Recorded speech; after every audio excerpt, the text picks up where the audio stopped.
This is the story of a Canadian student's visit to the new town of Crawley. Sunday. This is my diary of what looks like being a wonderful week. As we came through the clouds, I looked down and saw England below me at last. This is my first visit outside Canada, thanks to the student grant that is paying my fare to come over to study Crawley Newtown in Sussex, and thanks to my English aunt and uncle for offering to look after me for a week. Just 7 days to learn everything I can about one of Europe's most successful planned communities. My Uncle Stan and my Aunt Vivian and my younger cousin Martin were there to greet me at Gatwick Airport and to carry me off for the short drive to Crawley.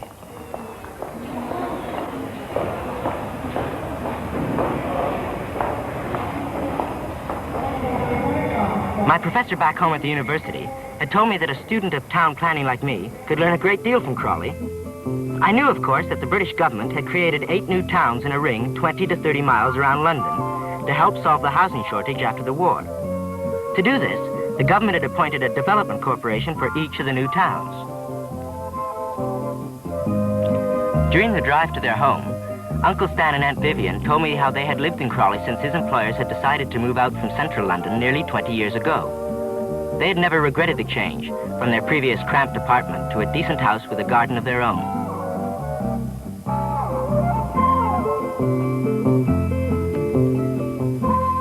Their only son, Martin, was born in Crawley and is now in his last year at school, in what the English call the 6th form. Their house is in the West Green neighborhood, not far from the center of the town. And there to greet us was Angela, the second of my 3 cousins.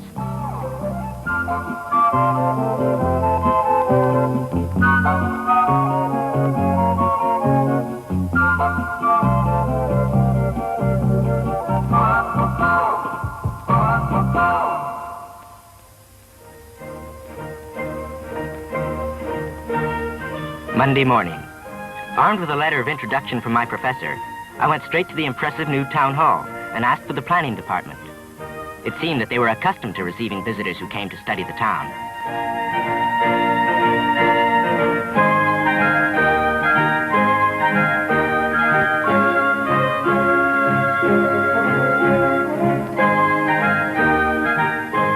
The planning officer, Mr. Carter, was expecting me, and without delay began to explain how the area designated for the new town had included the original villages of Crawley, Ifield, and 3 Bridges.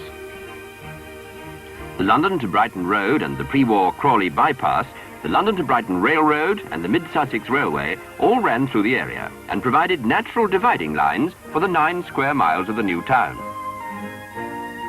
Crawley Development Corporation's master plan was based on 9 residential neighbourhoods, grouped radially around the town centre, plus an industrial estate at Manor Royal to the north of the town, where a variety of companies now give employment to more than 19,000 men and women. Each residential area has its own shops, primary school, churches, public house, and social amenities, many based on the neighbourhood community centre. Later, Mr. Mictioner, the council's housing manager, took me around to see the different types of homes that have been built. Although there are some apartment blocks and maisonettes, the bulk of Crawley's present population of nearly 70,000 people live in individual houses with their own gardens. The maximum amount of grass and trees has been retained or planted to give an open, spacious appearance wherever possible.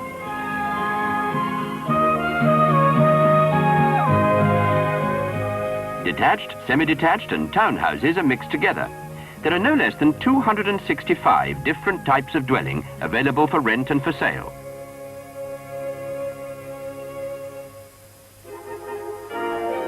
At midday, I went to the town center to meet Angela outside the big store where she works.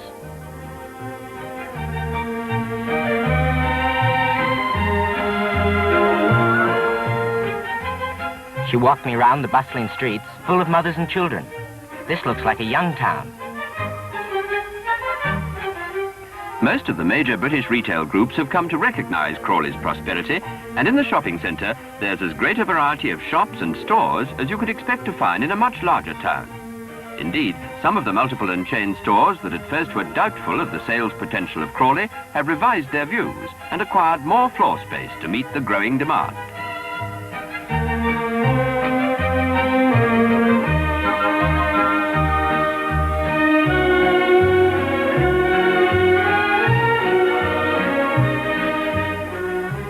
spite of the busy roads and the inevitably heavy parking, plenty of room has been left for the pedestrian.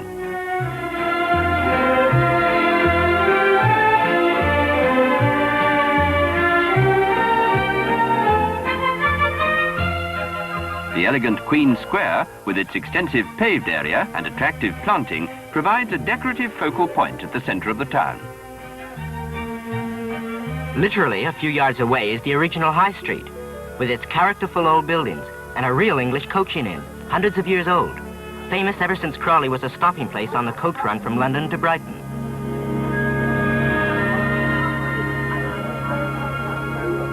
And for me, there was my first drink of English ale.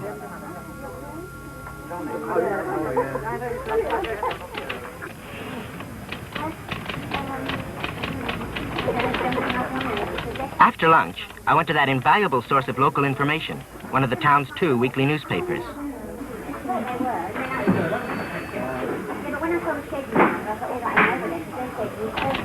Mr. Collins, the chief reporter, had lived through the development from the very beginning, and he told me something of the early years.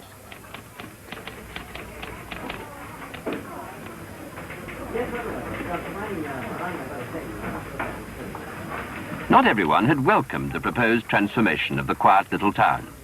The planners were pioneers in those days and had to fight for their principles. Under the New Towns Act, Crawley Development Corporation set about turning its master plan into reality in 1948, by which time the legal battles were over. At that time, the population was only 10,000.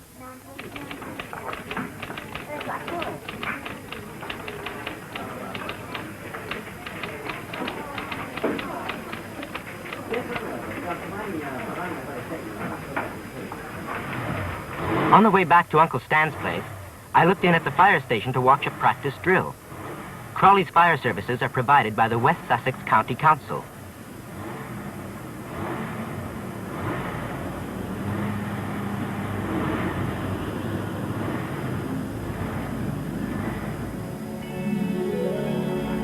That evening, Uncle Stan told me how much better working conditions are for him and his colleagues than they were before his employers moved out from central London.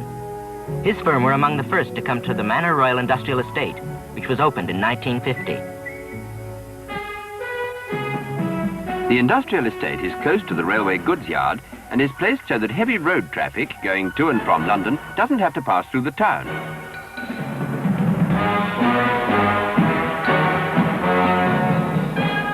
On the 400-acre estate, there are 85 companies operating in a spacious setting. Purpose-built plants or office buildings may be designed to the individual user's requirements, but must still conform in specification to the overall plan. Other industrialists have preferred to rent Crawley's standard factories.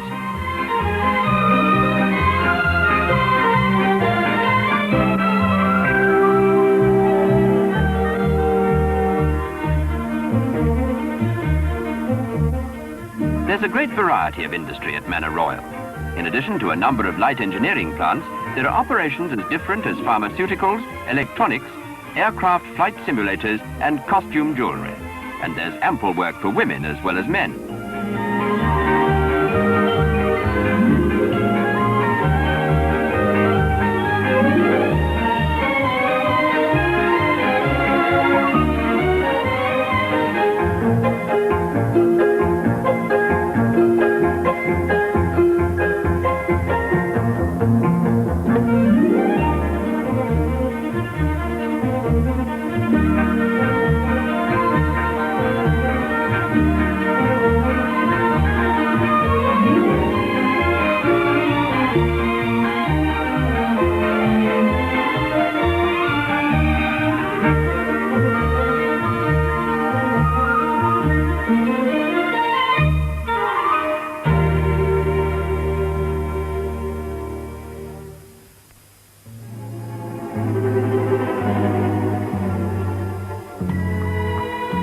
Tuesday, Aunt Vivian walked me over to Gossip's Green to meet her married daughter, Mandy, who lives with her husband and their 2 little girls in a typical, smaller rented house.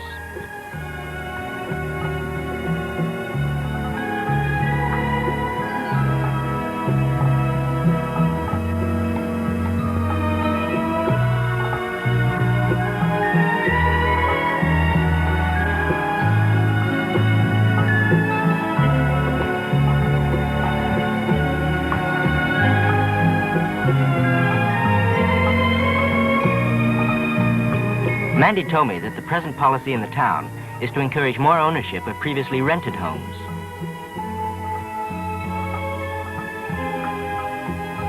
I was interested to see how this economical accommodation, planned in the traditional British small house layout, compared with low-budget dwellings back home in Toronto.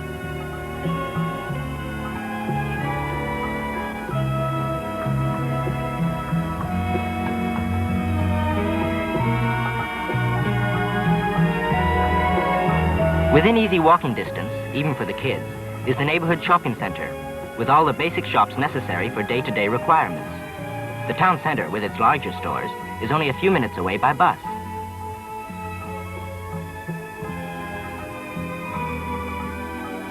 Mandy told me how the town's extensive medical facilities include an admirable child welfare service, with clinics for kids and babies conveniently located to serve the residential neighborhoods.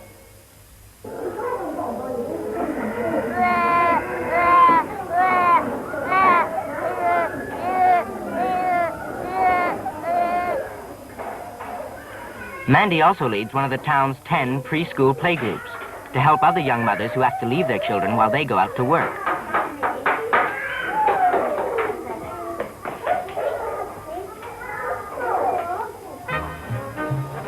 Mandy's husband, Aubrey, is a teacher at West Green Primary School. Altogether, there are 28 primary schools, including 3 church schools, in the urban district council area. Their total population is about 9,000 pupils.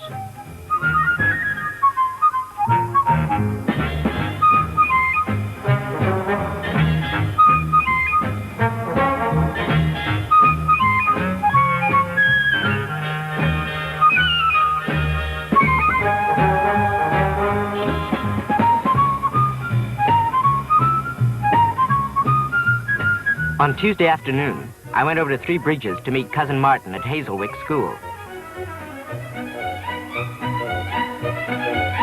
Like the high schools back home, there is plenty of emphasis here on sport for both boys and girls. And like the other schools in Crawley, Hazelwick has acres of sports fields around it.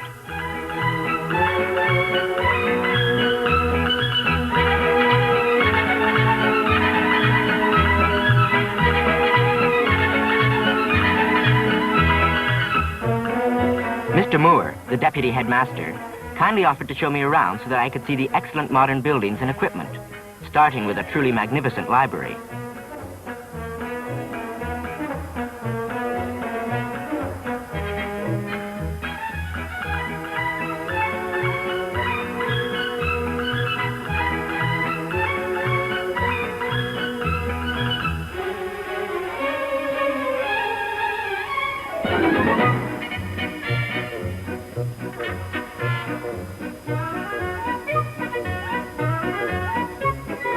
Hazelwick is one of Crawley's 3 comprehensive secondary schools provided by the West Sussex Education Authority.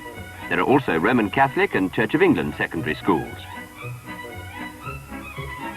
The total of secondary school places is about 8,000, and the level of educational facilities is exceptionally high.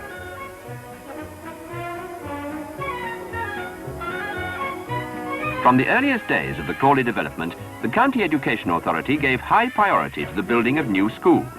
As a result, there are few towns in Britain where the schools are so well sited, so handsomely housed, and so fully equipped. This is a necessity in a young community where children of school age represent about a quarter of the population. While there's considerable emphasis on the sciences, the traditional arts subjects are also thoroughly catered for.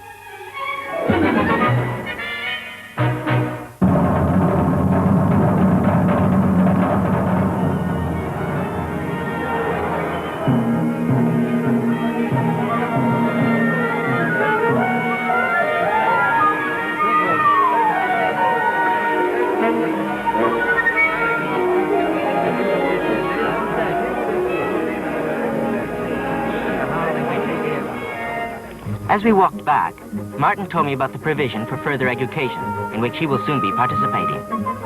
Crawley College in the town center has places for more than 5,000 students and offers to young people embarking on their careers instructions in a variety of commercial, business, and technical subjects.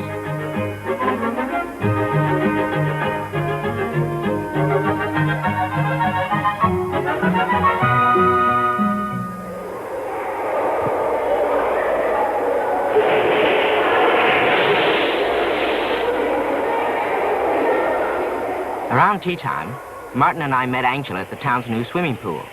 This championship-sized pool will one day be part of an extensive sports center which the Urban District Council is planning to develop. Already there is a large sports arena nearby with an all-weather practice area.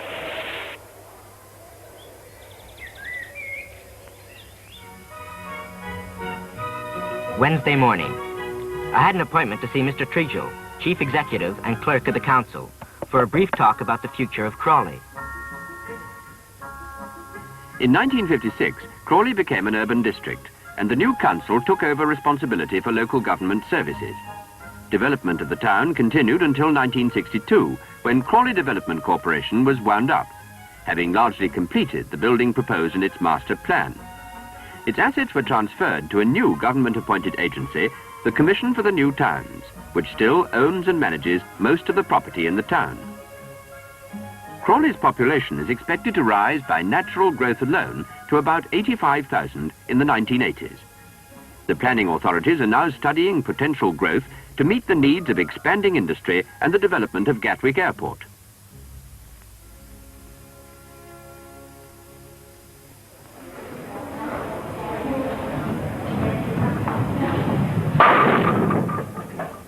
At lunchtime, Angela took me to the town's fine bowling alley.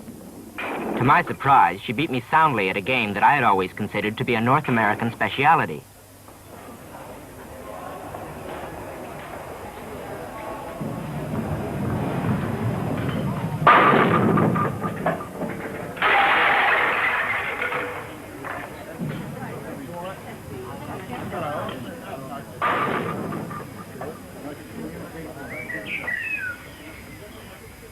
As a consolation prize for beating me, Angela took me on a picnic, Wednesday afternoon being early closing time for the stores. The lakes at Tilgate Park are gloriously peaceful and seemingly remote from the bustling town.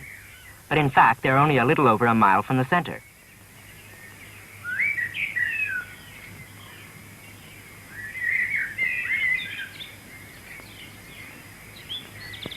In each residential neighborhood, there are parks and recreation grounds.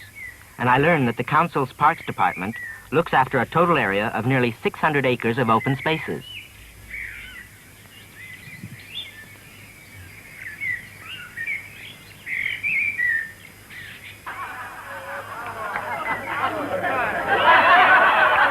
That evening, my uncle and aunt took Angela and me to a lively show put on by one of the local amateur theatrical groups. It seems that music, drama, and dance flourish in the town in spite of the attractions of television.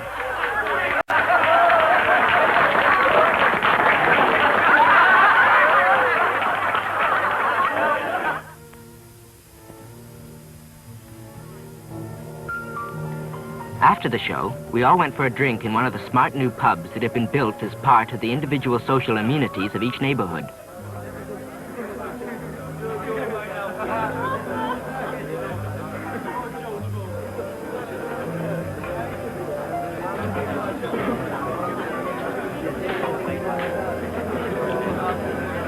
I got them talking about the social life of the town, which seems very active, and about the range of leisure activities that Crawley offers.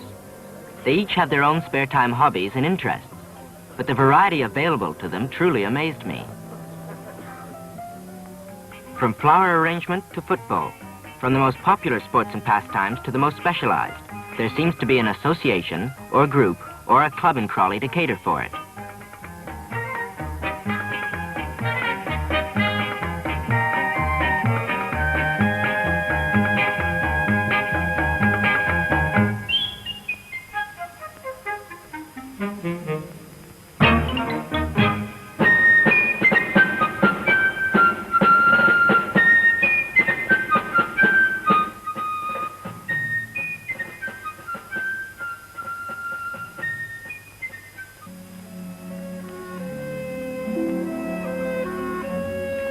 Thursday morning.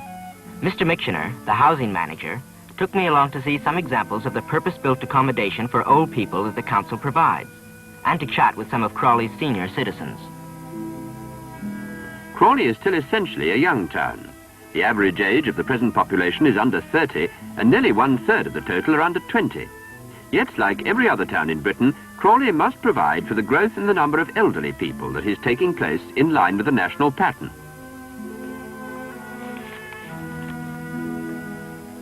On Thursday afternoon, I was privileged to meet Mrs. Carman, a former chairman of the council and a notable citizen of Crawley. She showed me some fascinating old photographs of what the little town was like in her parents' day.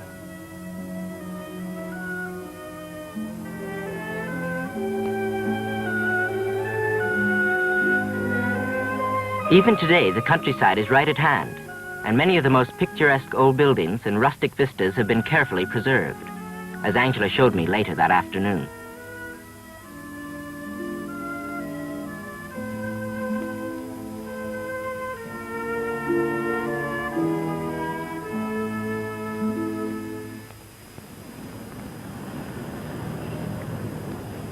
That evening, I took Angela to the movies. I guess I'm lucky to have a cousin like her to help me with my studies.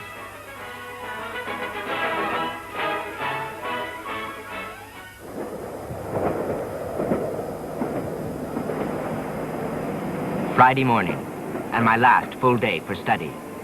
This time transport was my subject, and I took a look at the road and rail communications for myself. Crawley is situated 31 miles south of London on British Rail's main line to Brighton, which is 23 miles away on the coast. There are more than 80 miles of roads within the 6,000 acres of the town. Bus and coach services, operated by both London Transport Country Bus Services and by Southdown Motors, serve London, the south coast, most of the surrounding towns, and of course Gatwick International Airport, 4 miles to the north. Within Crawley itself, there are several circular bus routes and others bisecting the town, so that journeys between the residential neighbourhoods and into the centre are easy and quick.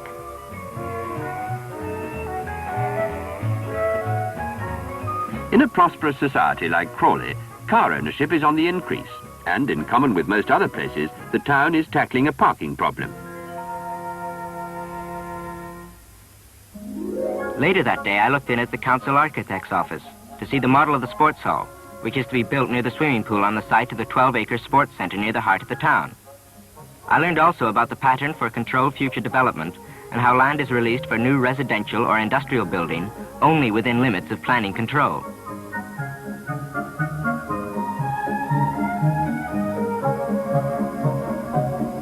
That afternoon, I went back to the town hall for a talk with Councillor Davies, chairman of Crawley Urban District Council. What he told me and what I heard in the council meeting afterwards threw into focus the achievements of the years since 1947, when it was first decided that this group of 3 quiet villages should be developed into one of the first new towns in Great Britain.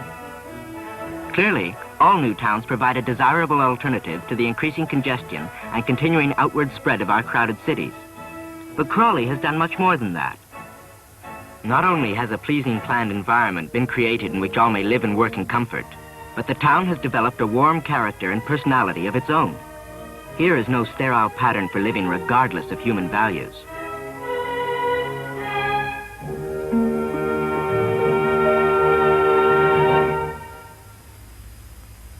As I assembled my notes, I began to feel that Crawley could be a place where I would be happy for my children to grow up.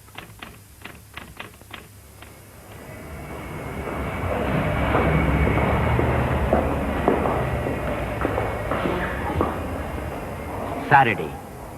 I don't like goodbyes, and I did my best to look cheerful when the family came to Gatwick to see me off back home to Canada. Home? It almost felt as if Crawley had become my hometown. Not only had I been made welcome by the family and everyone whose help I had sought, but my study of Crawley had given me an insight into it, sufficient for me to be sure that I liked it and would want to come back again, and not just because of Angela.